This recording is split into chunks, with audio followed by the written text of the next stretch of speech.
Hey everyone, welcome to my weekend special. I hope you enjoy the show. Hit that like button and be sure to subscribe to the YouTube channel so you never miss my show, whether it's Tuesday, Thursday, or Saturday. Here's our first guest. Welcome back to Max Out, everybody. I'm Ed Mylett, and I want to welcome you back to the program. I'm fired up about today's show because we're getting right into what it takes to win. And that is this. Write this down. One more.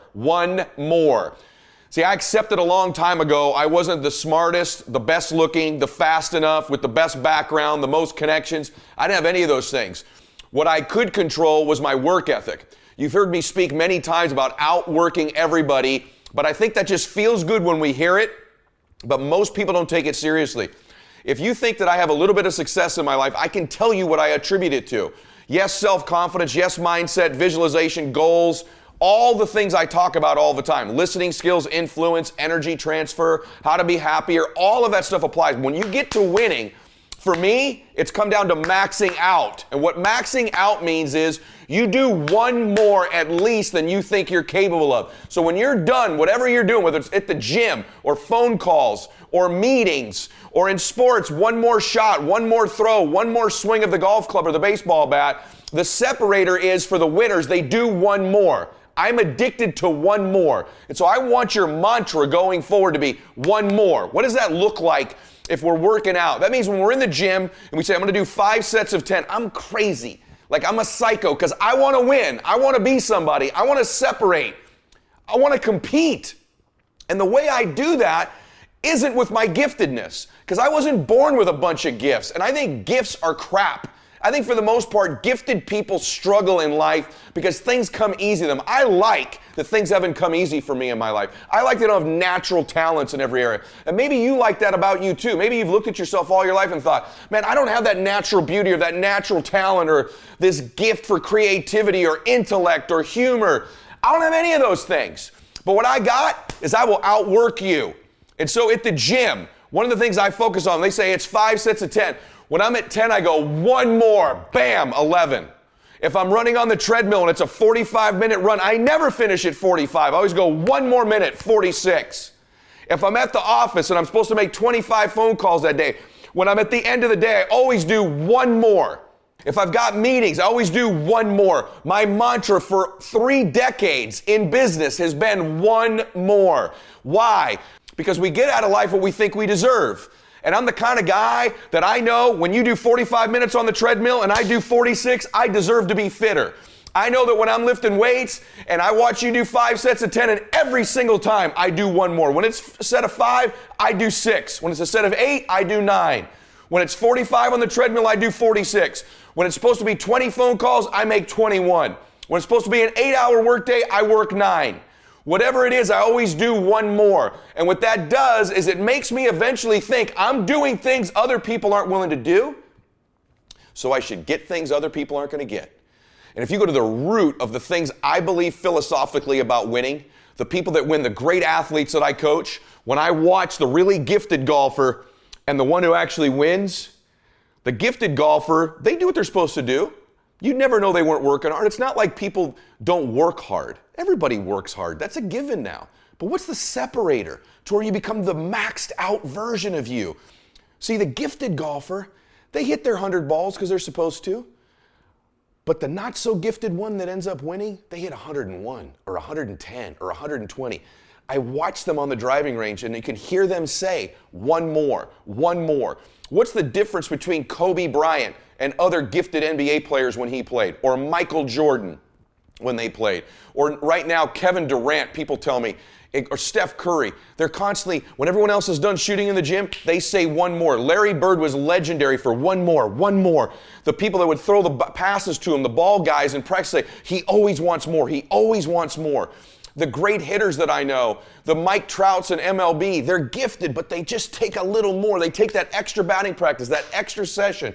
They're always doing extra.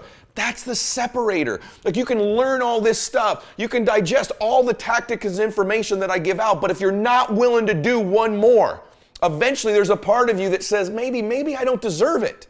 I'm just doing what everybody else is doing, and that's not good enough. It's not even good enough to do more than everybody else. It's your maxed out level. It's one more of everything. And so whether that's a phone call, an email, a text, an appointment, One more time you tell your spouse you love them. One more time you go in and kiss your children goodnight. One more hug of somebody. One more phone call. One more everything. I want your theme to be one more. Have I said that enough times for you today? So what's that really look like in application? Well, the second thing it does for you is you actually do more reps of whatever it is you're doing. And when we do more repetitions, we get better. And when we do more repetitions, we're more productive. So number one is the psychology part. If you're someone who's always doing things other people aren't willing to do, you always max out, you always go to the next level, you convince yourself you deserve to win. You can take low self-esteem, low identity, low confidence, and change it over time by building this habitual addiction to doing one more, this obsession of one more. All the greats do one more and all the average don't. It's not that the average don't work hard. It's not that the average at your company, it's not that they don't work hard. They probably work pretty hard. But do they always do extra? Do they always do one more? Do they always do 10 more if they need to? Do they always get after it? The other part of it, number two, is you just get better because of the reps. You're just doing more of something, you get better. You get stronger. You become a better phone caller when you make one more phone call every day. You become a better communicator when you do one more meeting every single day. You get better at coordination in your sport or at the gym by just doing more reps. Yes, you get better. So that's the second layer.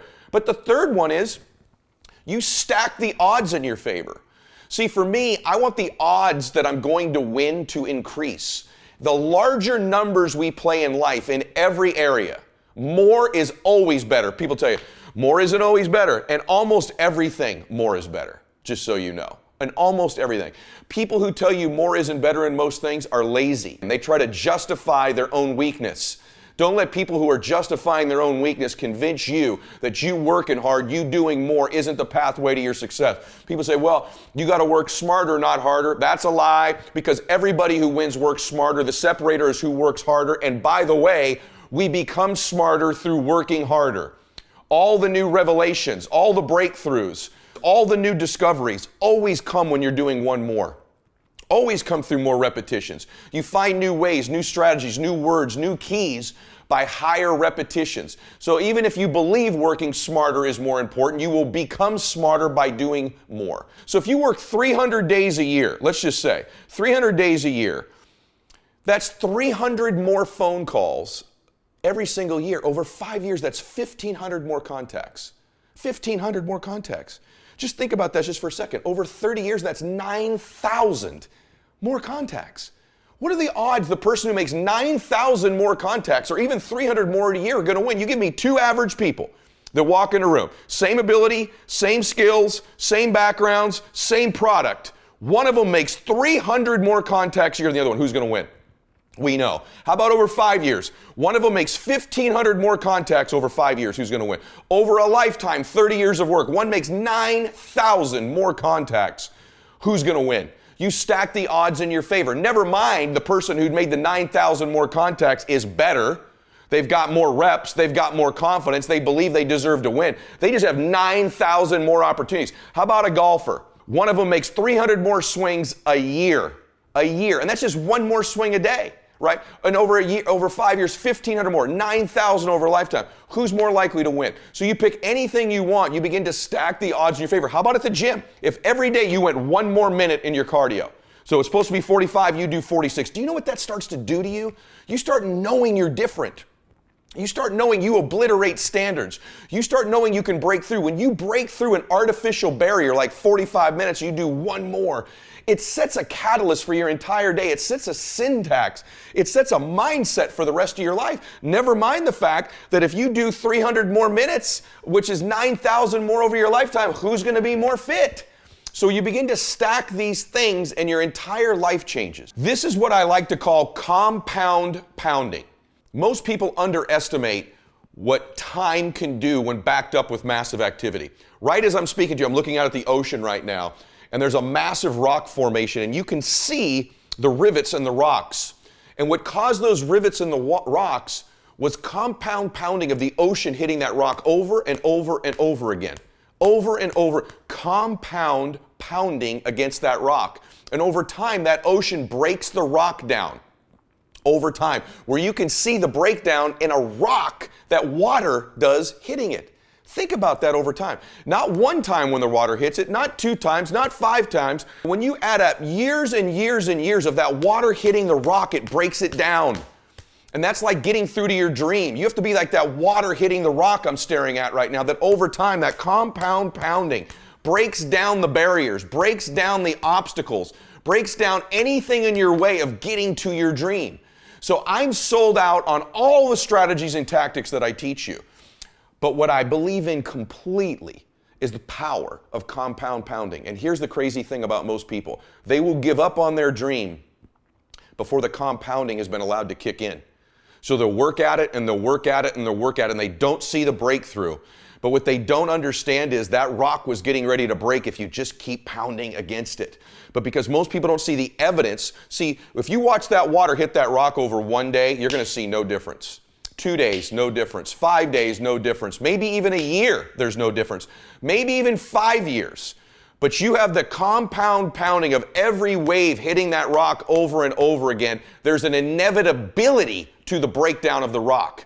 That's true of your goals and dreams as well. There's an inevitability to success. It's not a matter of if, it's a matter of when we adopt one more, when we adopt compound pounding. Do you know the kind of confidence you begin to have when you just accept in your life that I am going to be relentless, I'm always going to do extra, and you accept the fact that all things break down over time. All the barriers will go away, all the obstacles will go away, everything in your way will go away if you keep after it over an extended period of time. Most people overestimate what they can do in a year. They do. They set up goals for a year and they overestimate where they're going to get to. And they dramatically underestimate what they can do in a decade. And the reason for that is most people don't understand the power of compound pounding. So I want you to accept today that you're going to be relentless, that you're going to keep coming, that you're like a dripping faucet.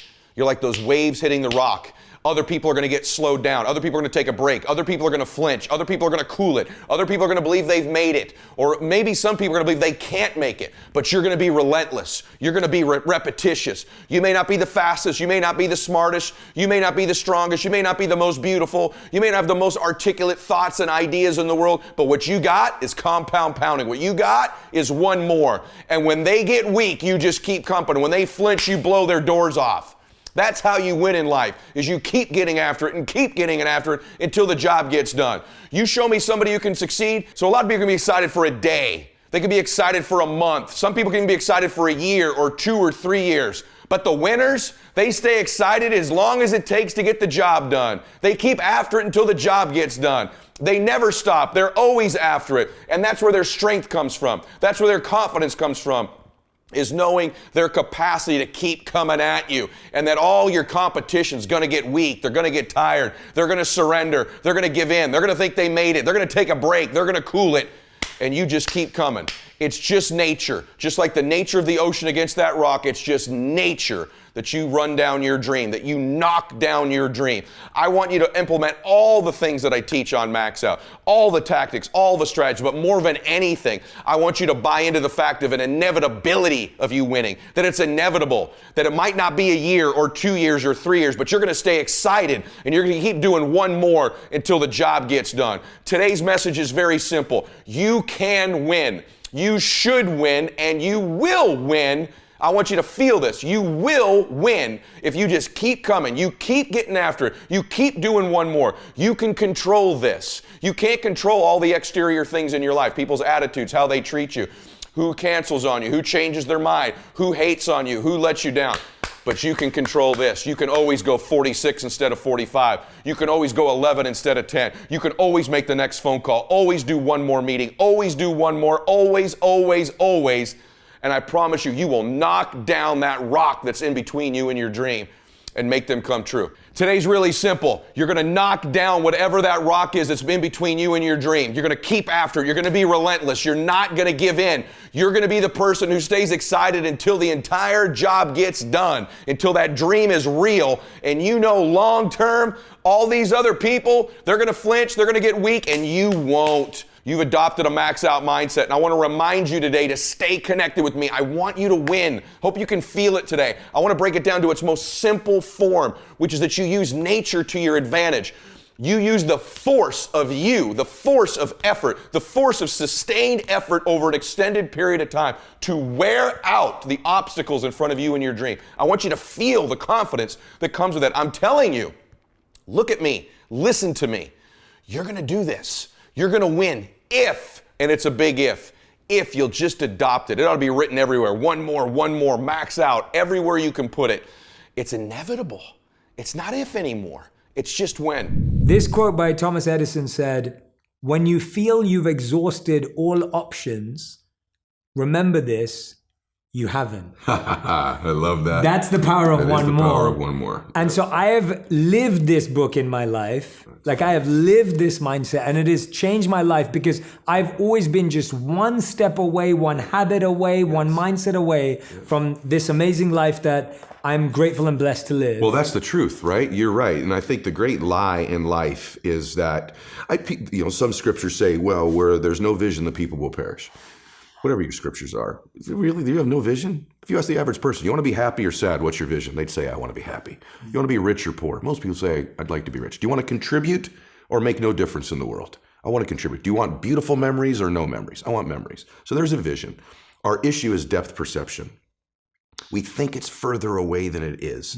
And because we think it's so far away, Jay, we create patterns and behaviors in our life that perpetually keep it there. Ooh. And that's what we do in our life. But what if that's the great lie of life? And what if the truth is that you're one relationship away, one meeting away, one conversation, one podcast, one interview, one new thought, one new emotion, one new tactic or strategy away from completely changing the trajectory of your life. And everyone that you and I know that we both work with, that we're blessed to work with in our lives, the truth is it was one decision, one meeting, one extra rep, one more phone call, one thing they did that changed their trajectory. And then the question then becomes, how do I do it?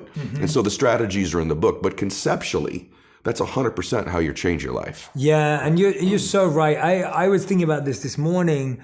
Last year, I had a double hernia surgery on the front. So I couldn't walk for about a month. And when I say I couldn't walk, I mean I literally couldn't move. Oh my gosh. It was I felt like I was teaching myself to walk again. That's how it felt. It's really interesting what you just said about how we perpetually push it far away. I would wake up every morning and my mind or my initial mindset was it will be gone today. Yeah. It must have gone today. Today it will be fully healed. I'll be fine today. And I would wake up and I wouldn't be.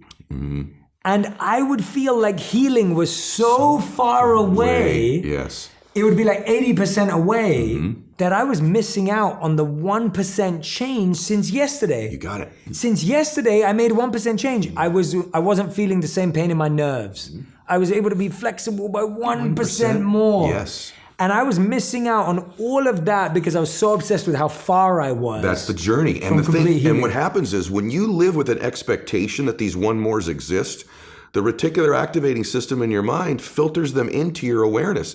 I call it the matrix in the second chapter of the book. When you wake up believing, hey, I'm one decision away, I'm one meeting away, one relationship away, that's not hokey. Your mind begins to filter the people, places, and things into your awareness. You develop something called sensory acuity. You hear conversations you weren't hearing. We've all had that experience where we're on an airplane, I can't stop hearing these people over here. Or you walk in a loud room, but you can hear your own name auditorily over all the other names in the room. That's because it's important to you and it matters. You see things. And so when something becomes important to you and you believe it to be true, the RAS goes to proving it for you.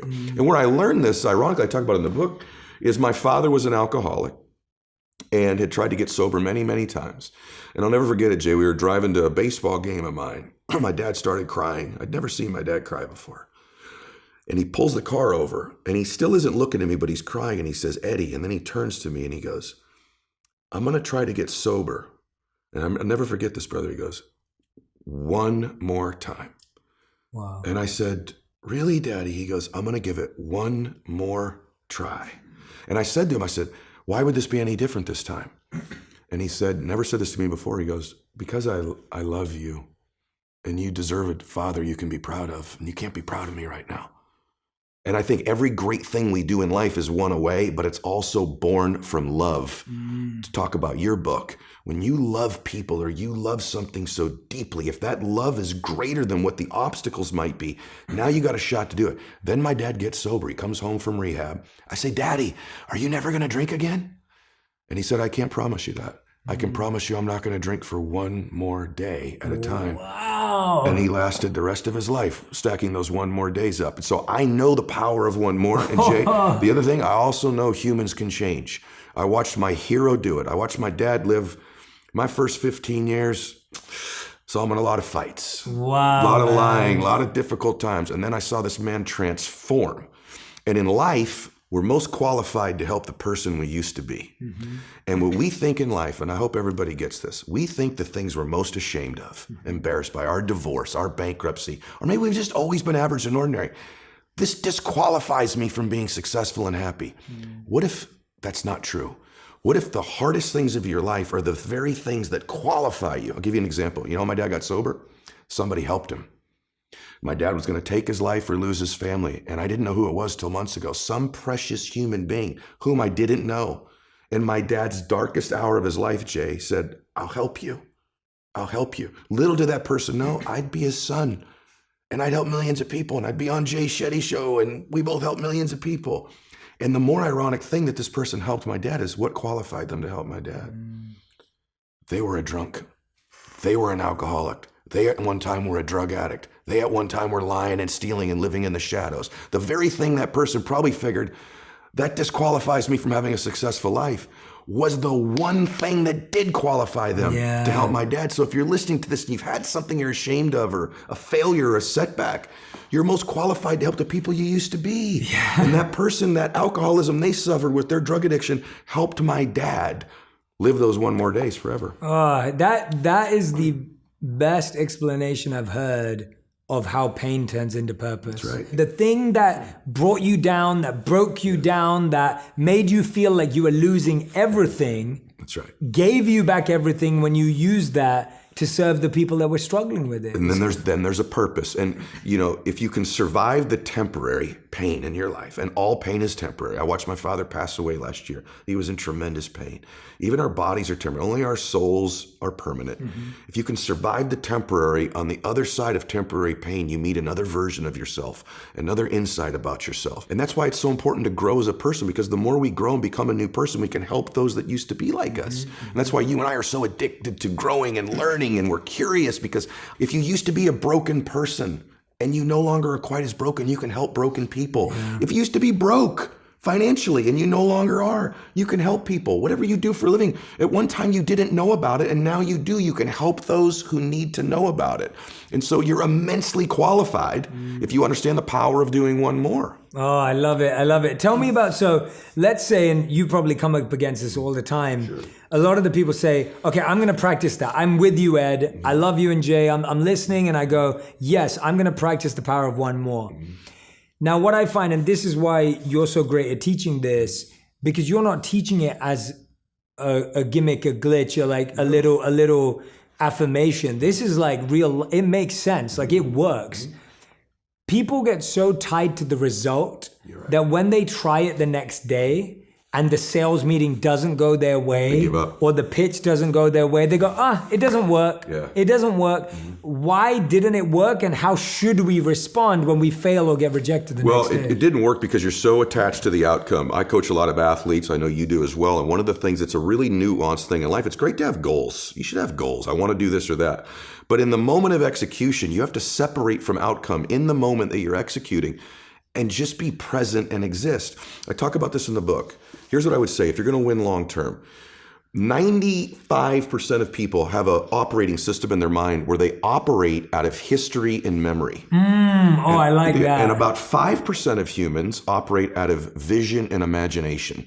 So the reason we're so much happier, I believe, when we're children is we have no history and memory. So we operate out of imagination and dreams and vision.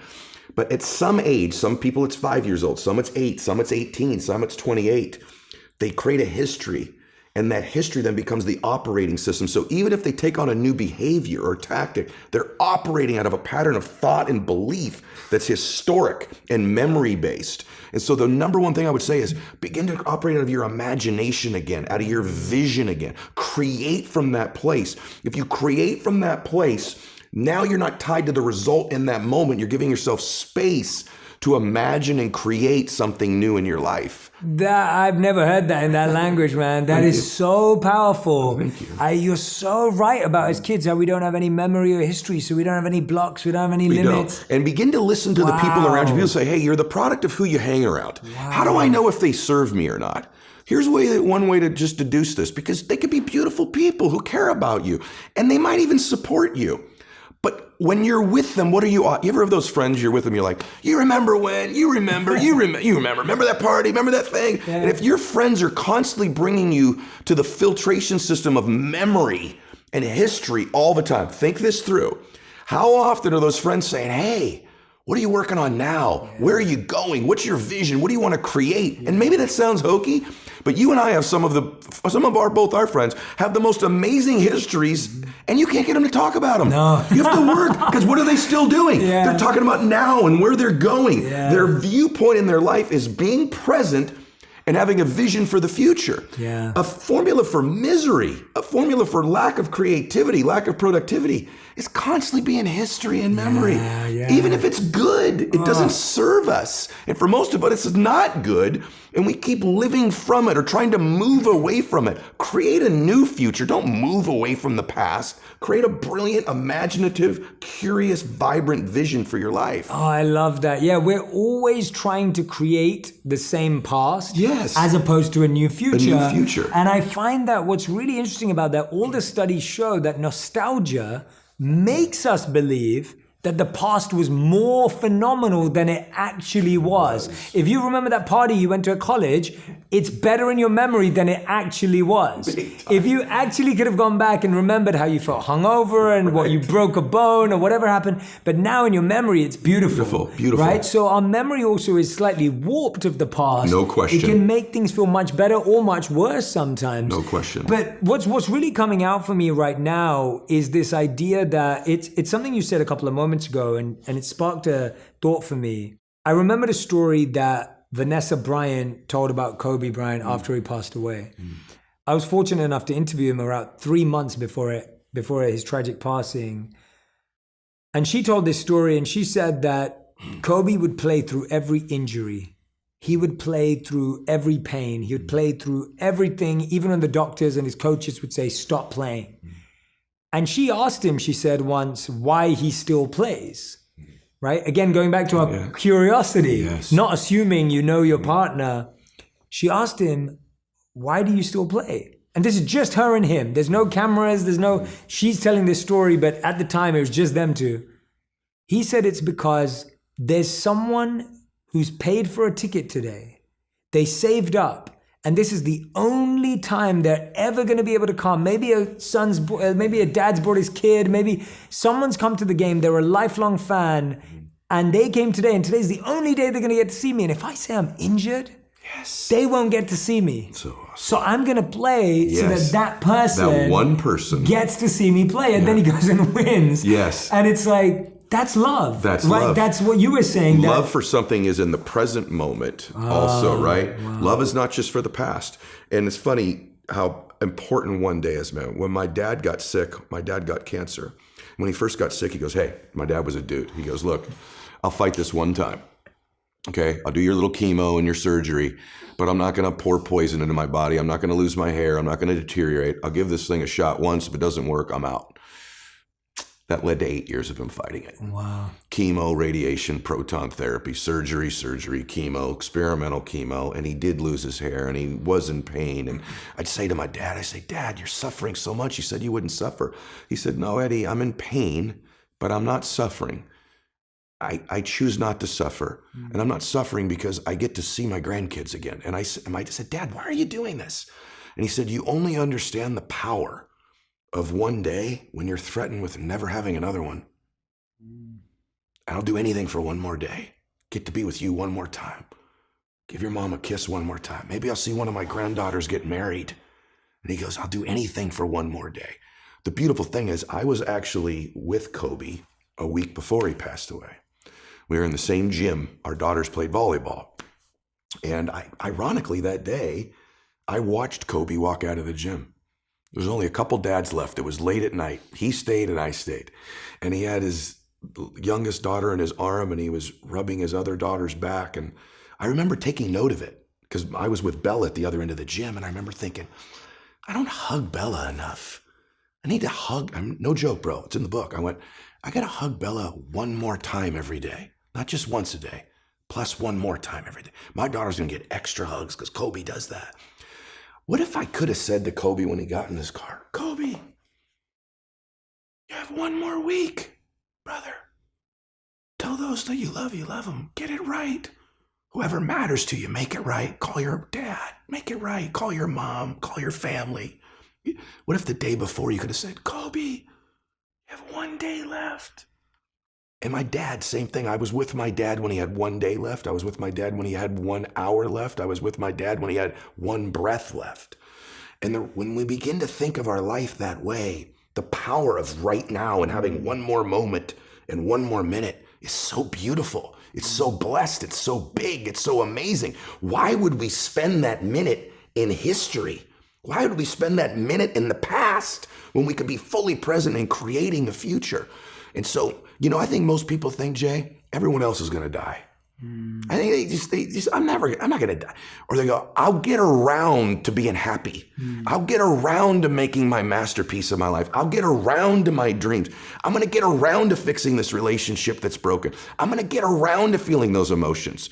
And then it's another day and another day. And they keep it in the distance until there are no more days. And I don't care if you're 18 years old listening to this, 28 or 48. We don't know if we have one more day or 100 more days or 1,000 more days. But we know this, there'll eventually be a time where we don't have any more days. And so why would we spend the ones that are coming looking at the past? And so my dad really taught me those lessons in watching him pass away. And that's why I have a whole thing in there of how to get 21 days a week, run mini days. I get 21 days a week. We still measure time, bro, like it's 1900. Think about 1900. Yeah. If I wanted to get you a note, I'd have to write a letter out, stick it on the back of a horse's butt in 1850. 30 days later, you get it. That was a 24-hour day. Now I can text you in 2 seconds. We measure time the same way. Yeah. So I teach you how to change your time so that you can make that day its maximum bliss, its maximum productivity. What's one more that you're working on right now? Right now, it's an interesting season of my life. I have a TV show that I did with NBC that's called Change that I think is, has a chance of getting picked up. But my one more that I'm working on right now for me in my life is my peace. And so there's this guy, Jay Shetty, that's a friend of mine that introduced me and my family to meditation. And I'm giving myself the gift I don't just do it in the morning now. I've given myself the gift of one more time every single day of just emptying my mind and trying to be fully present. And it's been work for me. I've got that busy type of a mind, but I have found that my peace in my life, most of us, Jay, have all these goals of things we want to do, and they're wonderful. And I believe in doing that. I think standards are more important than goals because, and I teach you in this in the book, how to set the standards that'll get those goals. But we really don't want the jet. We don't want the hit song. We don't want the amazing relationship. We don't want the $1 million. We want how we think it'll make us feel. And what if we began to become more intentional and outcome oriented about the things we feel in our life? And it took me a while, but now that I'm older, when I feel strong, when I feel blissful, when I feel peaceful, is when I produce the physical things that I want, not the other way around. Oof. And so my one mores are more emotional focus. Most of us, then I'll come up for air here, have an emotional home. There's 3 or 4 or 5 emotions we experience on a regular basis. I write about it in the book. And no matter what happens, we find a way, even if they don't serve us, to get those emotions. If your emotional home is fear, anxiety, worry, depression, anger, you find a way every week to get that emotion. But what if that emotional home could become bliss and peace and joy and creativity and ecstasy? And so I'm working on one more beautiful emotion for my emotional home, and for me, it's peace. I love that. I love that answer, man. It's good to hear about what you've been saying. Like, we're not living in the past, and you're like in the present. But to have you answer that question, that peace is your presence. Like that's what you're looking for. Right Like now. that's the present. And it shows that you're using this, like it works. You're doing it time and time again. And I love what you said. It moves from the physical things into the subtle, into the emotional, into the deeper. I think that's so profound. What was that one more that if you didn't do it, you wouldn't be here today? What was one of those ones that like that was the one that convinced me, apart from obviously your father, that you were like, if I didn't do that, I wouldn't be Ed Mylett today. I wouldn't be Max Out Life. The first business I built was a financial business, and I had some success, Jay, like a lot of people do in life. And then it went backwards. And sometimes when you get up the flagpole just a little bit and you come back down, that's an emotional difficulty. It could be a relationship that was good that's gone, or maybe it saved some money, it's gone. Maybe you lost a bunch of weight and got fit and you gained it back. For me, it was my business. And I called my dad. He was a pretty wise guy now that he was sober. And because I could tell you, man, I'd do one more rep in the gym. I haven't done 10 reps on a bench press in 30 years. I've done 10 plus one more a lot, though. I haven't done 45 minutes on a treadmill, but I've done 45 plus one more minute. 10 contacts a day? Never. 10 plus one more. But the biggest one more was actually something else. I called my dad and I said, hey, Dad, it's not going. The business is crashing. And I'm running out of money. Our power was turned off. Our water was turned off, Jay. I had to take my wife every morning. We'd lost our house. We're living in an apartment now. Then the water got turned off. You can't cook. You can't bathe. There was a apartment building. We had an outdoor shower at the swimming pool. And we were newlyweds. And I'd have to get up every morning, walk down there, and I'd hold a towel up while my wife took her shower every day outdoors and brushed her teeth. And then she'd switch and hold the towel up for me. And I'd walk back up to the apartment, and I was so emasculated, so ashamed, so embarrassed. And I was living a nightmare, selling a dream to everybody every day. We can do this. A lot of entrepreneurs or people can relate in their life. And anyway, I called my dad that night, and I said, I think I need to pack it in. I need to go get a job, and this success thing is not... It's not for people like us. And my dad goes, Eddie, you don't have to decide you're never going to quit. He goes, just don't quit for one more day. See how you feel tomorrow.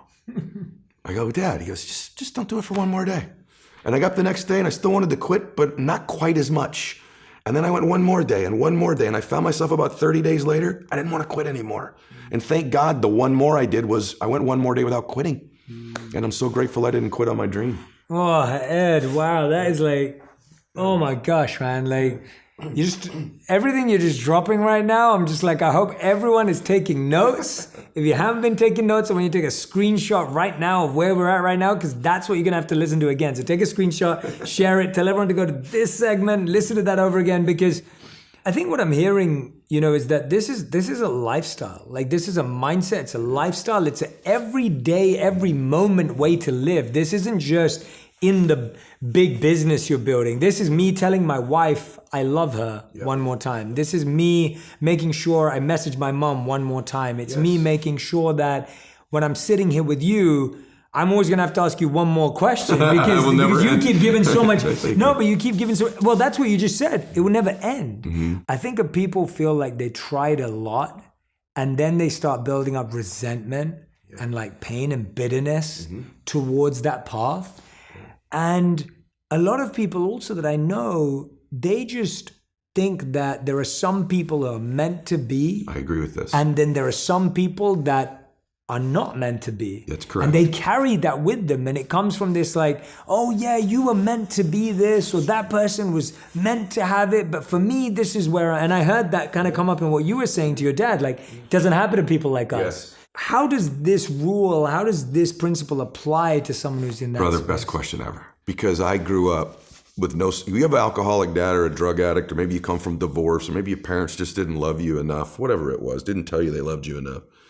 It's hard to have self-confidence. I was a little guy, I got bullied in school, and and even at this age now, bro, I if I'm being completely honest, self-confidence, we all teach that it's, part of keeping the promises you make to yourself.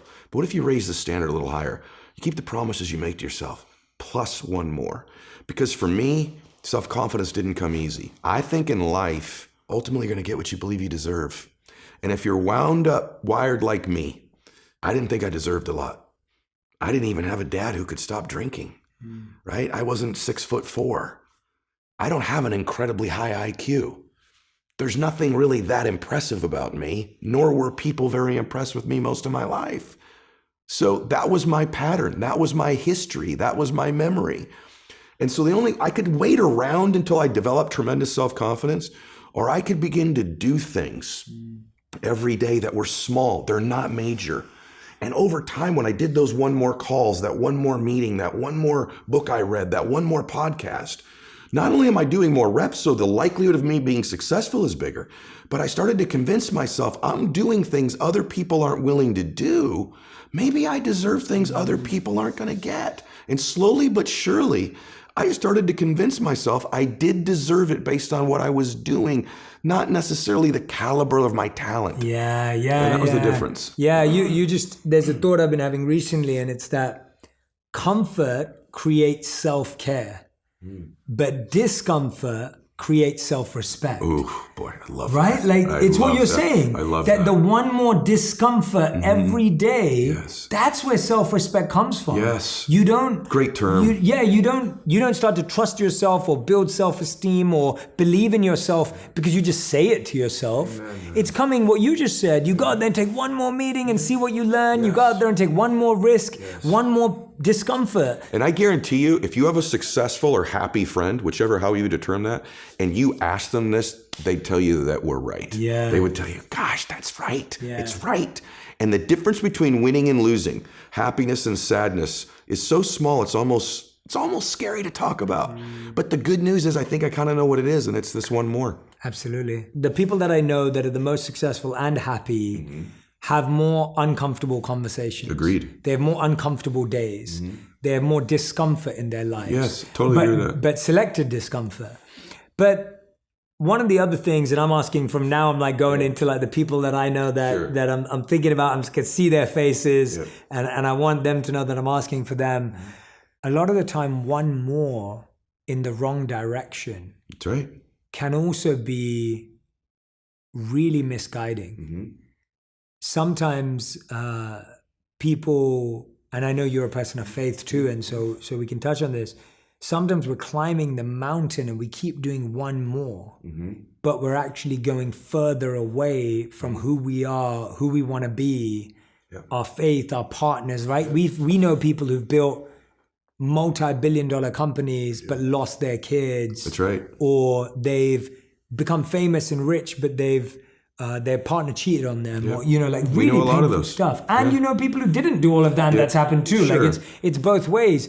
How does one use one more and make sure it's in the right direction? Such a great question. I'm doing this now regularly because I've made some of those mistakes and what I do is I check in with myself one more time, meaning it's important to ask yourself, what matters to me now?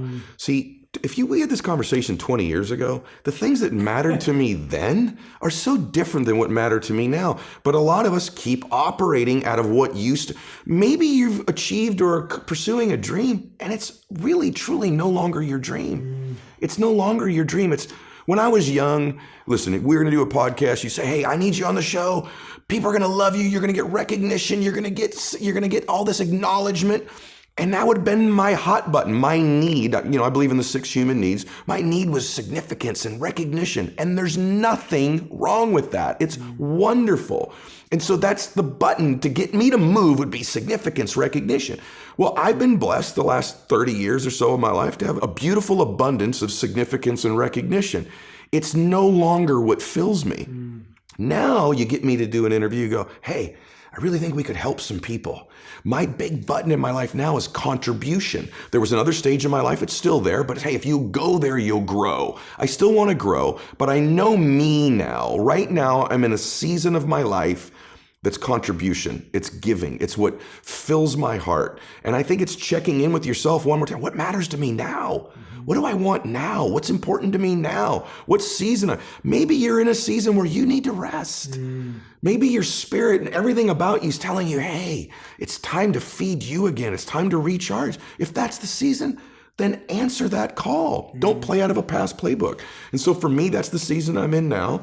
And I'm sure that in 5 or 8 more years, there'll be something else. But I regularly, on a monthly basis, you recommend it in your book so beautifully about your relationship, checking in. You have these strategies you teach about weekly and monthly and quarterly and yearly with your partner of checking in with them. I also recommend you check in with yourself and what matters to you now. And so for me, it's a matter of checking in now so that I don't lose my family in the pursuit of my business or lose me. Yeah. Lose me. Who am I anymore? And I've had times where I'm like, this doesn't feel like me anymore. Yeah. And I had at least the ability to at least acknowledge that and make a change. Yeah. And I love that you brought up seasons, because I feel like no one and on planet Earth, we don't have the power to change the season. Yeah. But you have the power to live the season well. That's right. You can either be right now it's been raining, right? Yeah. Wherever we are. It's been like pouring down with rain. There's all this effort. You could carry an umbrella. Well, you can tell how I'm dressed. Right. I'm definitely not dressed in my usual gear. Right. Because I'm dressed for the rain. I'm prepared. Yes. Because that's all I can do. I can't make the rain switch off. I can't stop it, right? Like I can't do that. Yeah. And so I love hearing that you're just learning how to thrive in the season. And so if your season's telling you to rest, you can't force the season. And you have to live it through. You have to experience it. I think you have to remember one thing, man. I think it's just easy as a person to forget this. And I just would love to say this because you have such an amazing reach. Welcome back to the show, everybody. So today I've got a really difficult question for you. Is your will to win for sale? I really believe that of all the things that comes down to in life about winning and making our lives the masterpiece that we want them to be, I really believe will has a lot to do with it. And the people that I've been around in my life, they have strong faith, obviously, but there's a part of them that has this will to win, this will to want to be somebody that's extraordinary. And for most people in life, I think when they take enough failure or enough setbacks, they will sell their will to win. It's an interesting thing in life about winning. I just want to discuss this with you today. You have to really decide right now and early on in the journey that you can't be bought. You can't be bought with enough success, and you can't be bought with enough failure. Most people at the end of the day quit on their dreams, usually because there's just so much rejection and so much failure and so much letdown. I would love to tell you that winning is pretty and that making your dreams come true for your family is beautiful. But man, I got to tell you, on the journey for me, there was so many setbacks. So many times I thought I had it going and then I didn't. I thought we were going to make it and then maybe we weren't. So many people that I thought would be there at the end that weren't. There were people like you probably have had in your life that you really, really trusted that then let you down and hurt you.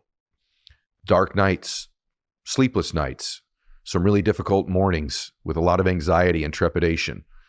If you're going to win, you're going to carry the emotional burden of your business, of your family. And sometimes that burden emotionally just over time is so difficult to carry that most people will surrender their will. I really believe that winning has a lot to do with your will to win. It's not always just, having the right strategy or the right people in place, although you can't win without them. But at some point it comes down to grit and desire and toughness and resiliency and relentlessness. And I call all of those things will. But for most people, with enough of it, enough setbacks, enough things, they'll just sell their family's dreams up the river. They'll call it something else, don't they? Well, I didn't get along with somebody, or there was this setback, or the economy changed, or this person screwed me over, or whatever the story is that we come up with, all which could be valid. But at some point, basically what you're saying is all of that was too much, and so I've sold my family's dreams up the river. And I say it to you that harshly because I want, when it comes for you to avoid it that strongly. That I won't let you create a word game that makes you feel like it's okay to take an out, take the door in the back there and get out of here and quit on your dream. That's not what you were born to do. That's not what it was designed for. Part of the game of this winning thing, part of the game of changing your family forever, part of the game of changing how you feel about yourself is really difficult. And it's going to come with all of those things I described and more, and shocking setbacks. Every couple, 2 or 3 years, is going to be a day where you go, my gosh, right? Like that's going to happen. And for most people at one point, they just go, that's enough. That's enough. And that's why so few people win, because theirs is for sale. See, what I would recommend you do is negotiate the price tag in advance. See, I believe the price you will pay to make your dream come true, your vision for your life come true, is infinitely less than the price you will pay if you don't. The price you pay if you don't make your dream happen, your vision for your life, is you live with that forever. And that price I would never be willing to pay. I'll pay any other price as long as it's legal, ethical, and moral, because the price you will pay to make that dream come true is so worth it. And it is so much less than the price of living with losing forever, with the life you don't deserve, with the people that you don't want around you, with all of your music still in you. So many people pass away with all their best music in them still because of the setbacks or the criticisms or the things that just didn't go their way or their fears holding them back. You know, price tags of life are interesting. See, successful people negotiate worth, whether something is worth it, not what the price is or the expense is. If you're focused on the expense, you're always in a really difficult place. I'll give you an example. This is a metaphor, but it makes sense. When I had no money, right, which was most of my life, when I would walk into a store, I wouldn't get what I wanted in the store. I would get what I thought I could afford.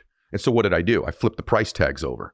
I didn't always just get what I wanted. What's the cost? What's the cost? What's the cost? What's the cost? I'm sure you've done that as well. It's just really one of the real things in life. What's it cost? I wouldn't get the jacket in there I wanted based on what it cost.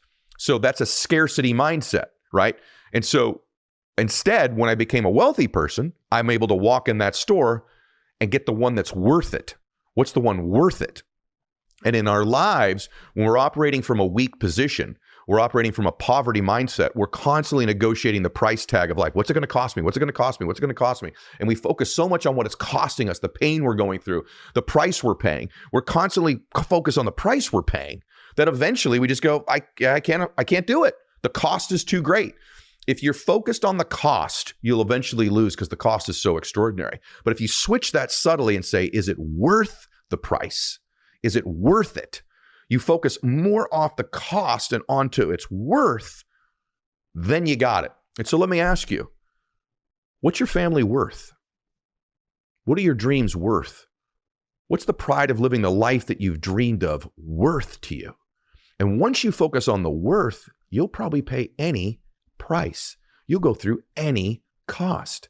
But you have to negotiate, in my opinion, that price in advance. I think if you wait till you're in the middle of it, you're in big trouble. And so I would challenge you today to negotiate the price you're willing to pay in advance, whatever it is. And then the negotiation is over. So decide now what price you're willing to pay or not pay for your family. And just be honest about it. There's a certain place where I'm going to sell my family's dreams up the river. You know what? I'm just going to give up. And that's what most people do in life. They, like I said, they call it something else. They frame it differently. They create a story that makes them feel okay about it. By the way, the only reason I know this is I've done it myself on several different things. This guy screwed me over here. That one let me down.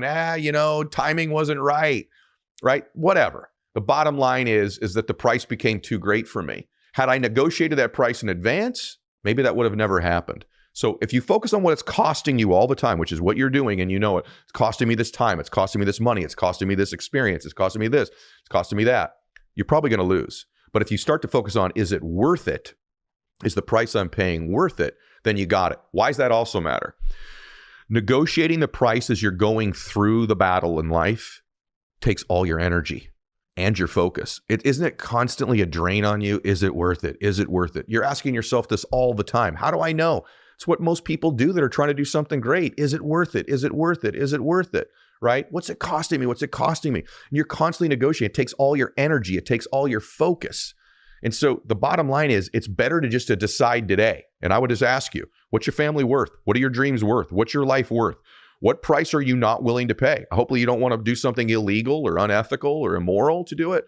But beyond that, what's the price you're willing to pay? And get clear on it and then just stop negotiating it. Stop doing that thing back and forth, those mental gymnastics that you know exactly what I'm talking about. And just decide, I'm going to win. I'm going to pursue this. Whatever comes my way, I've already negotiated in advance. So although it might be shocking or really painful, I already negotiated that price. I already negotiated it. One of the cool things for me, like in my faith, is I know the price has already been negotiated for me, right? Like it's already been negotiated. I didn't have to do it. Remember this, change only happens when love is greater than your fear. When love is greater than the price you're paying. What I believe you have to do is you have to start to attach yourself to the love you have for other people. That love, because you're such a good person, is so much greater than the adversity that will come your way. But what happens when adversity comes, we detach from our love for our family, for ourselves, from the people that we want to help. And the love part gets diminished, and the fear and pain part gets increased. See, you show me anybody with a big old dream with enough reasons to win, and I will show you somebody who's going to win. I believe more than anything in life, having big, giant, compelling reasons why you want to win. The why is so much greater than the how or the what. The why is. And relentlessly focusing on that. When the why is big enough, you'll go through the how and you'll figure out the what, right? But in most cases in life, we don't attach those two things. People say to me all the time, I'm not even sure what will motivate me. I can tell you. Do you want to know the two things that'll motivate you in your life? I'm going to give them to you right now. You always go, I lack motivation. I lack inspiration. I can tell you what they are. They're your dreams or other people. Those are the two great motivators in life.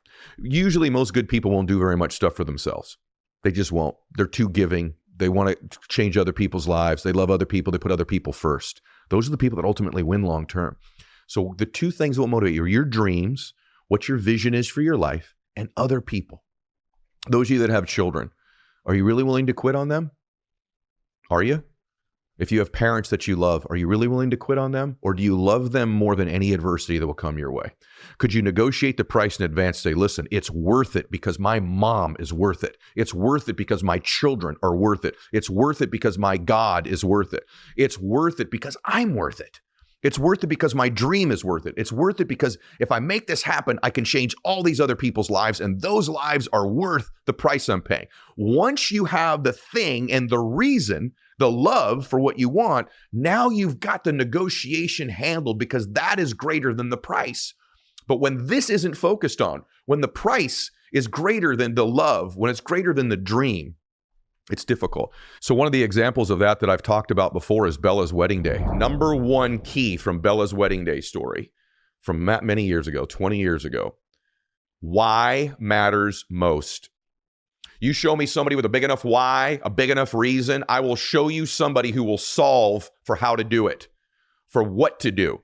I will promise you that. Why is the most important thing. You give a father a story like not being there and the picture, the mental picture in my mind of some strange man that I've never met before, having that first dance and walking Bella down the aisle on her wedding day, I'll do anything to make sure that doesn't happen. I'll do anything to be there.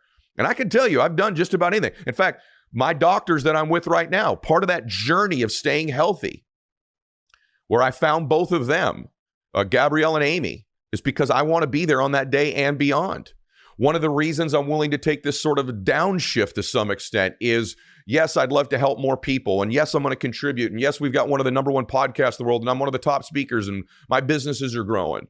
And all that matters. And I want to help all kinds. I want to continue to help millions of people that I've been blessed to help. But not more than I want to be there for Bella's wedding day. And so number one key is why matters most. And if you say, I don't know what my why is, I can tell you. Let me give you a hack to find your why.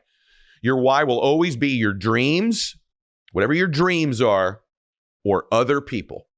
Whys can be distilled down always into dreams or other people, doing something for other people that you love or proving people wrong.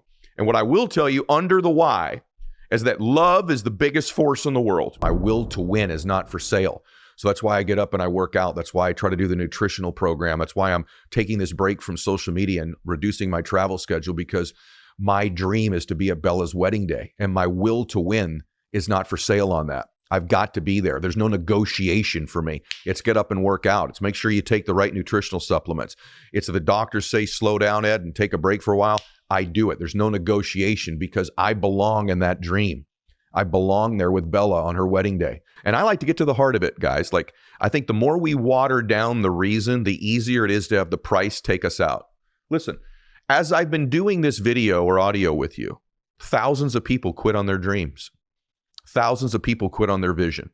Every single day, thousands and thousands of people quit on something. And the reason they quit is the price got too great. And by the way, that's okay as long as you've already done the negotiation. But I have a feeling that if I asked you again really closely, how much, if your parents are still here, do you want to make them proud of you or take care of them? How about your children? or your spouse, these people that you love the most. Maybe it's none of them. Maybe you have a grandparent who that when you were a little boy or a little girl really believed in you, really saw greatness in you. And you want to honor them and make them proud of you as they've gone to heaven and they're looking down on you, and you want to make sure that you really prove them right? I won't let you not focus on that today. Because if I can get you focused on these people you love or these great visions for your life, I think that that is greater than the price you'll pay. And so I want to ask you that today one more time. Are you willing to quit on them? Are you willing to give in? Really, the only way you can lose in this life is to quit. Only way you can lose is to quit. Now, that doesn't mean you shouldn't pivot, innovate, course correct. That's not quitting. That's the pursuit of something and saying, listen, what I'm doing isn't working. The definition of insanity is do the same thing over and over again, expect a different result. I've got to innovate. I've got to pivot. I've got to get a different strategy. Clearly, I think you should be doing that. That's what my show is all about, is about strategy and innovation and progress. But the truth of the matter is most people aren't totally committed to their dreams. They're not. They're going to stick their toe in it. I'll stick my toe in it as long as it's not too painful, doesn't get too difficult, too uncomfortable, take too much from me, be too inconvenient, then I'll pursue it. But if it gets too inconvenient, too difficult, too uncomfortable, I'll give in. Let me give you a secret. People ask me all the time about the people that have been on my show that are some of the greatest achievers in life. What do they have in common? And I'm going to be candid with you. Here's what they have in common. They don't have it all figured out. I don't have it all figured out. Most everybody, frankly, is pretty screwed up to some extent or another, and we're all just trying to get through this life and figure it out. What they also have in common is they didn't quit on their dreams. And the reason they didn't quit on their dreams is their love of their dream, their love of other people was greater than their fears for their inadequacies. But I can tell you that we all feel inadequate. We all don't feel prepared. We're all sort of faking it to some extent, aren't we, in our lives? And I know that shocks most people, but I think it should give you hope. They don't have it all figured out. I don't have it all figured out. But what I have figured out is that I'm willing to go into situations I'm ill prepared for because I want to win for the people I love so much. I want to win for me. I want to win for God. I want to do something great with my life. And so although I don't have it figured out completely, I don't have all the answers, and neither does anybody that's been on my show. Anybody you've seen on this show as my guest, most of them don't have the vast majority of it figured out, but they're better at pretending they do. And to the extent that they are good at stepping into spaces they aren't prepared for, but that they can kind of pretend they're prepared for. They got this belief in themselves that if I can get in the room, I will figure it out from there. You know, if you had to know everything required to win in life, the truth of the matter is you probably would never get started. If Henry Ford started Ford Motor Company and said, I have to know everything for the next 100 years for this company, he would have never got started. I mean, who's supposed to repair these cars? There's nowhere to repair them because there's no dealerships yet. There's no mechanics. What about all the stuff for the tires? You know, how are we going to fix these things? Where are they all going to get fuel from? What are we going to do when there's emission standards? These things didn't even exist then. He couldn't think through every logical problem. He had to just get started. If Steve Jobs and Wozniak, when they started Apple, which was basically a board company, would have thought about, well, what when the internet comes? What about the iPhone phone software? What about the Mac? Well, they could never think about all of those things. Things evolve. You just get into the next room and you evolve, right? You get into the next space and you evolve. So you don't have to know everything. By the way, no one you see that's successful knows everything, but they do have this ability that when they get in the room, they're not negotiating the price anymore. They're negotiating their way into the next room. They're negotiating their way to the next level. They're willing to take the heat and the adversity. And then the other thing is this, you got to resell yourself regularly on the dream. You know, once you have a dream, and you know what I'm talking about, some of you are years into yours, right? Maybe you just got to resell yourself on the dream, what it's going to mean when you get there, what it's going to look like, how amazing it's going to be.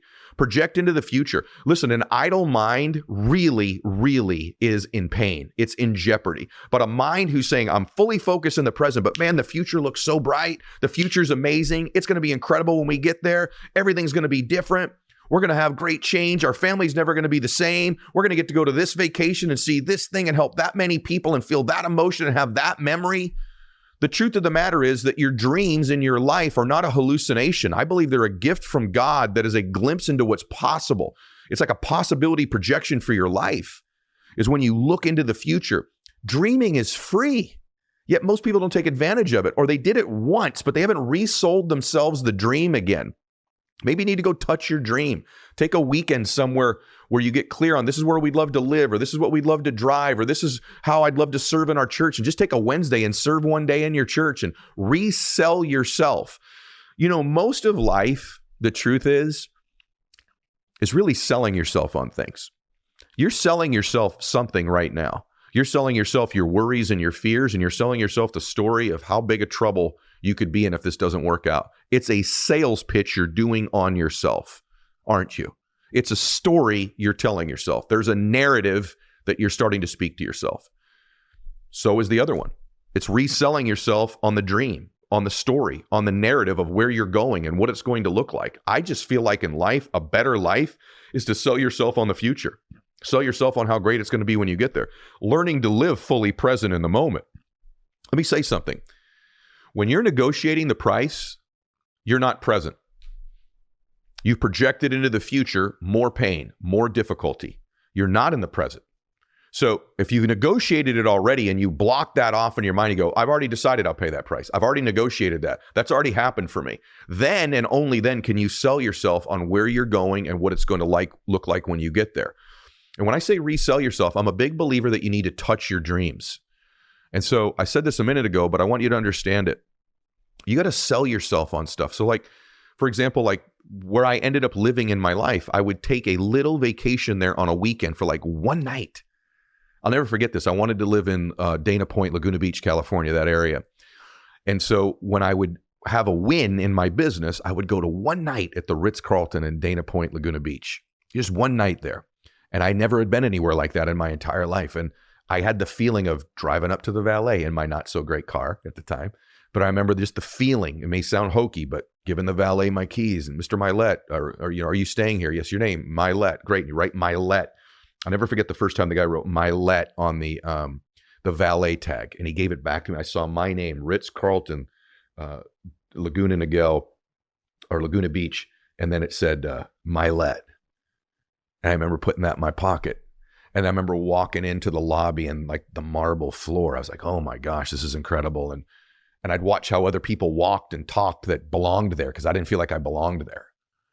And then I checked into the hotel. And I remember back in those days, I would go play golf just to be around successful people. And, you know, my wife would go get a massage and lay out at the pool. And then we'd have a nice dinner. And I would just touch that dream just for one night, maybe every 8 weeks, just one night. But what started to happen is I started over time going, I belong here. I belong here. I became comfortable in that dream. And our mind moves towards what it's most familiar with. And then I remember the first speech I gave being super uncomfortable. But I remember the more I did it, the more I felt like I belong here. I'm comfortable here. I moved towards what I was familiar with. And it's interesting. The other place that I would go take my mini vacations was to the desert, to the Palm Springs, La Quinta area of California. And I would go out to this one resort called the La Quinta Resort. And I couldn't afford to be there for more than one night, but I'd get a deal on the room, you know, and I would just touch that dream for a night. I remember going, wow, these desert nights are so amazing. And then we'd go out there maybe like 3 months later, but I would touch that dream 3 or 4 times a year, and I would touch the other one. Do you know that later in life, for many, many years, those are the 2 places that I lived. I lived in that area, and I lived in the other one. And I really believe it's because I had touched that dream over and over again. Maybe your dream isn't anything like that. Maybe it's to be, you know, full-time in the charity or full-time in your church. Go take a day off and serve and just feel like it. Maybe do that every 3 or 4 months if you can, and touch the dream, because we move towards what we're most familiar with, and we get in life what we believe we deserve and where we believe we belong.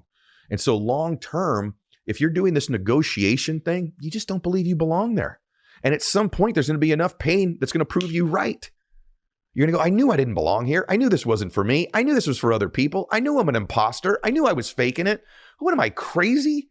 And I have to tell you, I have this happen all the time. Like I have something I'm doing right now in my life. It's a very major project. It's a property that I'm developing. And there's a lot of difficulty with it.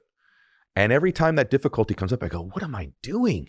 Am I crazy? That's not for me. That's for someone way wealthier, way more successful than me. Like, and I have this thing where like, I want to surrender, right? I'm negotiating it. So I'm not perfect at this stuff. And so a lot of times when adversity strikes, it's like proving you right. The price is too great. The price is too great. I'm literally going through this right now with something. And I have to remind myself, I'm reselling myself on the future. I'm actually tomorrow, I go visit that place just to resell myself on the dream of being there, just to resell myself on the vision. Because it's so easy when you have a vision and a dream, right?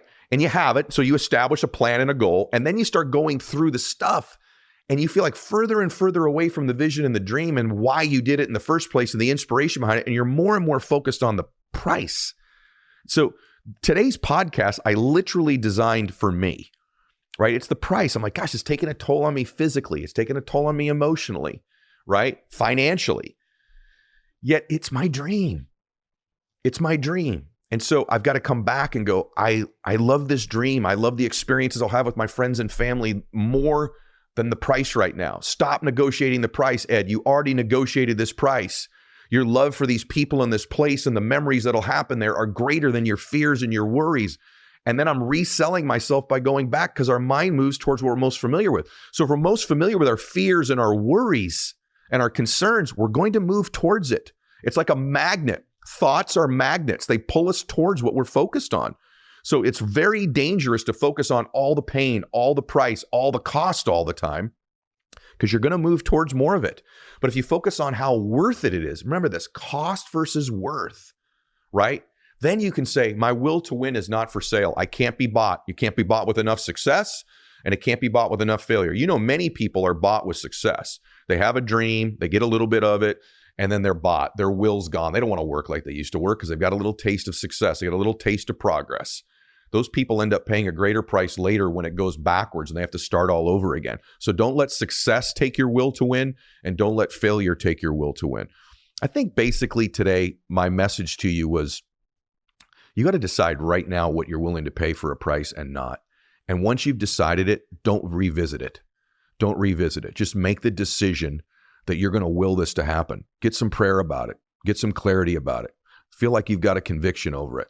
You know, get your mind empty, meditate a little bit, get clear, and then ask yourself, is this really my dream? And if it is, start reselling yourself all the time on that dream, that it's worth it, that you belong there. I'm going to say something to you that I want you to never forget. You belong in your dreams. Your big, bold, God-sized dreams, those aren't hallucinations. Those are visions of what's possible in your life. And I want to tell you, I believe you belong in those dreams. You do not belong in your fears. You do not belong in the negotiation. You do not belong in your worries. You belong in your dreams, the big ones and the small ones. But I think especially the big God-sized dreams. And most of those dreams are how you want to feel about yourself, the emotions you want to experience, the memories you want to have. I believe are the things that most matter to us. It's not the thing or the house or the this. It's how we want to feel. And I believe you deserve to feel that way about you and never give in to a price that tells you you're not willing to do it or worthy of having it in your life. People hear a lot on podcasts or in books about goal setting. And, you know, one of the challenges when people set out to achieve their goals in their career, in their relationships, in their body, in their health, in their bank account, they might feel overwhelmed, right? And so why do so many people feel overwhelmed when they approach goal setting? Well, one, I don't think we get our goals long-term. I think we get our standards. So I think we probably get 25% of our goals. Statistically, that's probably bound to be true, but we always eventually get our standards. Eventually, you're going to get your standards. So if your standard is just to do the basic, you're going to get a basic life. If your standard is to do the one more, you're going to get the one more. And I actually don't think you are overwhelmed. I think that's a notion that you've created in your mind, because what starts to happen is when our results begin to exceed our identity, we start to experience a bunch of emotions that don't serve us, that try to confuse us, try to make us feel overwhelmed, try to make us feel unprepared, not ready for something. And all that is your identity is like a thermostat setting sitting on the wall. I cover this in the book, and it sets the temperature of your life. So if your success identity is set at 75, or happiness, and your results begin to exceed that identity, you get 80, 90, 100 degrees worth of results, you unconsciously turn the air conditioner on of your life and cool it back down to what you believe you're worth. Well, how do you do that? You start feeling overwhelmed. You start creating chaos. You start thinking it's circumstantial. No. You know, I was doing well financially, but then I had to make this loan, or the market changed, or the economy changed. No. You turned the air conditioner on and you started to feel overwhelmed, even though it didn't really exist, because your results exceeded your identity. So the key is raising that identity thermostat in our lives so that we never have those emotions. I love that. Identity thermostat. Yes, And sir. that also implies that we take responsibility for where we are, that we are we are changing the environment all the Right. time, for something that is for us or something that could be disabling us also. Yeah, I feel like what it is our filter. So the environment is set what it is, but we have this filter in our lives, this RAS, as you know, in the brain. I call it the matrix, which I know you know those guys. So this is right up your alley, but I call it the matrix. And the matrix is where you can slow things down. And your reticular activating system in your brain is essentially the place that reveals to you what's most important to you in your life and filters out the things that aren't, so you can be sane. So I just bought a Tesla. I like what Musk is doing. I'm like, let's get a Tesla. So I get this Tesla Plaid.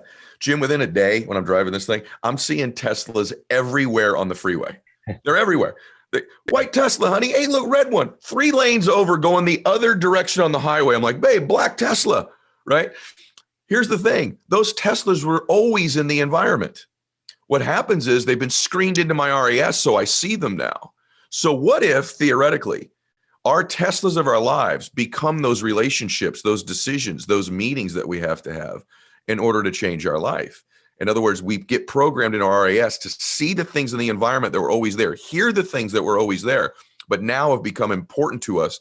And that's like the law of attraction explained actually in the brain of how you do it. So it's using the RAS. Because primarily our brain is deleting everything. It only lets things in. The RAS lets in, it's interesting, our name, when we hear our name. That's right. Because that's part of our identity. It lets in threats, because that's part of survival. Opportunities for procreation, because that's also passing on your genes. Right. But yeah, the things that you value and the things that you're asking questions about, and you start seeing those Teslas everywhere. So clearly then the standards are more important than the goals. Going back to earlier in your life, your athletic career, so we have that in common, right? At college sports and your athletic career, I can tell looking at you, just jacked and still in amazing shape, but your career was cut short by an injury. Can you share more about what athletics meant to you and then how you felt when it got cut short based on getting hurt? Yeah, athletics for me was the only place, man, where I felt any confidence. When you're raised with anxiety or, dysfunction in your family, dysfunction could be they didn't love you and didn't tell you they loved you enough. They didn't give you enough water, they're fighting, divorce, bankruptcy. One version of child neglect is a parent not chasing their dream. It's a form of neglect. It's an insidious one that most people don't appreciate. But a parent not living their full potential installs that software in that child. That's a form of neglect if you're a parent. And so when my career ended, it probably ended something that would have ended anyway. Quite frankly, it's a hidden blessing. But at the time, it was devastating because it was my only dream. And it ended. And I was really lost for quite a long time, sort of flailing away, trying to find who I was. Because the mistake I made, this is true for a lot of executives listening to this too, I had linked my identity to what I did. My identity was what I did or what I accomplished or what I had. It's a very dangerous way to live, because that stuff changes and sometimes it goes away. And now I learned my identity is who I am as a man, the decisions I make, the way I live my life, the way I treat other people. And I'll never again allow, and I'm, become a pretty wealthy guy and got jets and houses and islands and all this stuff, but I'll never allow my identity to be tied to things I do, because that's fleeting. And I know many, many people have climbed the corporate ladder. They finally get that position. They finally get that influence. They're like, wow, I thought I'd feel differently. I thought it would be more. I thought it would be better. And that's because their identity is tied to what they do. And that's a shallow way to live your life. And that's something I had to learn in that moment when my identity disappeared, which was baseball. Now, if you fast forward and see that you've gained immense wealth, like you said, the planes, the cars, the houses, the islands, you got the Richard Branson type stuff going on. But even I noticed, like, I think, as you know this as a podcast host, you learn a lot in the first few seconds when you meet somebody prior to pressing record. And sometimes people flip a switch and kind of go into character once you hit record. You have been the same guy from the second we started. And one thing I noticed too is an immense amount of humility, which I'm not going to lie, like I was pleasantly surprised, Ed, because you could have easily not have that based on all of the other stuff that you've accomplished. How do you think about that? I'm curious of humility in the role of not just like fake humility, which we all have seen some. I'm talking genuine, real.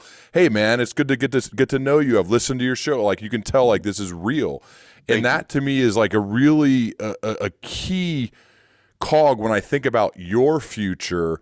It's like, how does it not continue to go like this when you have this humility about you? Thank you. By the way, great question. It's one of the most important things in my life with people I want around me is humility. Well, one, I'm a faith-based person, so I don't think that everything that's happened in my life is just me. That does not mean I haven't busted my tail, but I know there's an element of blessing. Quite frankly, there's been a little luck too, right? I've made my own luck, but there's a little bit of luck. The second thing is I know how, fragile it is. It could go away. And so I don't really catch up too much in that stuff. But the big thing is this: the people that I like the most, like I try to surround myself with, also have a ton of self-confidence, by the way. I think there's a nuance. I want people that nuance this line, and it's not an easy way to live. I mean, it's difficult to find this balance. Tremendous self-confidence with humility. Because we all know really self-confident people that don't have any humility. What happens? They're not curious. They don't grow. They usually finally flame out and make mistakes because they believe their own press clippings, right? Then we also have friends that are really, really humble with no self-confidence, and you're dragging their butt through life all the time, right? Come on, man, we can do this. You're not a victim. So I try to have a lot of self-confidence with a degree of humility. And most of the people I surround myself with have that as well. I like curious people. I want to grow. What a ridiculous way to live, to not be curious, to not want to learn. Like people go, why do you even do your show? It's not a financial win for me, right? I love people. I love learning from people. I'm watching your level of preparation. I'm like, all right, I got to up my game a little bit. How does he know about these index cards with my dad? Like, that's not a very public thing. So I'm always trying to grow. I get in an Uber. You can ask my wife. People's like, oh, do you always have limo drivers? No, I take a lot of Ubers. Why? I want to meet real people. Man, and automatically, everyone will tell you, if I have a server in a restaurant, tell me your story. What's your story? I had a guy drive me yesterday, really quick. Guy's from Lebanon, right? Driving. He's got a kid at Harvard, a kid at Yale, and a kid at Stanford. He's driving an Uber to put him through school. And I'm like, tell me about your family. How'd they get there? Well, education's important. Tell me about Lebanon. I didn't want to get out of the car. It was like a 20-minute ride. I'm like, I'm like extending the drive. I wanted to learn more about this man. What a fascinating man. You get into who they ask guys probably making him two kids in an Ivy League and another one at Stanford. What a remarkable man. And I'm like, tell me about your wife. You must have an amazing wife to have these 3 kids. And he's lighting up about his wife. We met when we were 14. I said, oh man, I met my wife in kindergarten. We started dating when I was 14. That's the juice of life, is to have humility. It's where you learn and you reach people. Dude, this energy is so contagious.